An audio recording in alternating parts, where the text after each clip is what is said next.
Aksidenti rënd në Itali, makina përplaset me autobusin që transportonte 50 studentë të lënduar i dërgohen në spital.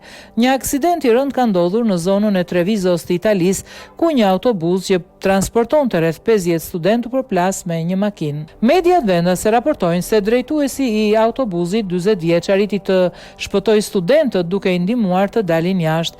Sipas karabinierëve, aksidenti ka ndodhur pas një kthese të fortë, ku makina ka kaluar në korsim përballë dhe ka shkaktuar përplasjen. Të dy automjetet kanë përfunduar jashtë rrugës. Autobusi ka rënë në një kanal anash rrugës, por shoferi ka ruajtur kontrollin duke pasur mundësi të shpëtojë pasagerët. Në vend ngjarje mbërritën zjarfiksit nga Moto di Livenza dhe Treviso, disa ambulanca dhe një helikopter. Shoferi i makinës po udhëtonte pa patent. Ajo kishte skaduar në gusht dhe sipas raportimeve nuk do të ishte rinovuar më 15 tetor për shkak të mungesës së kërkesave mjekësore. 11 fëmijë u trajtuan në spital së bashku me shoferin për mavjosje të lehta.